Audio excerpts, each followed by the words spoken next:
ইশরাক তানজিয়া, আমি চতুর্থ শ্রেণীতে পড়ি। আমি আপনাদের সম্মুখে একটি কবিতা আবৃত্তি করব। কবিতাটির নাম হচ্ছে স্বাধীনতার কবিতা। স্বাধীন স্বাধীন বলছি সবাই, আমরা মোটেও স্বাধীন নয়। পরাধীনতার শিকল পরে স্বাধীন দেশে দেশের। স্বাধীনতার যুদ্ধ মুড়ে হয়নি আজও অবসান, যেটাই সেটাই চলছে কত আন্দোলনকার প্রাণ। তাই তো দেশের পতাকা আজ ওড়ে না পথ পথ, নীল আকাশে চাপড়ে ডানা করছে সুস্পট। আজও দেশে কাঁদছে অনেক গড়ছায়া সন্তানের মা, স্বাধীন দেশে গড়ে যে গড়ে যারা ফিরল না। বেদা বেদের দাবানলে জ্বলছে আজ শহর গা, মা বোনেদের সুরক্ষা নেই বাইরে যখন বাড়ায় পা।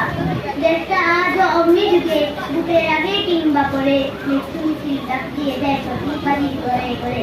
স্বাধীন মুরা নামের করে নেই যে তেমন স্বাধীনতা, মল্লিক উবে স্বার্থ রূপে চলছে দেশের স্বাগততা। মুখের তেলে দেশটা চলে খুদের তেমন বিকার বই, ঘুষো ঘুষিয়ে পুনঃ করি মুখ বুঝে শব্দ উঠয়।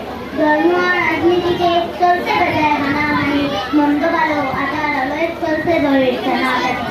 পার্টি কোথায় স্বাধীন দেশে স্বাধীন পথে চলতে, স্বাধীন আচার স্বাধীন বিচার স্বাধীন কথা বলতে।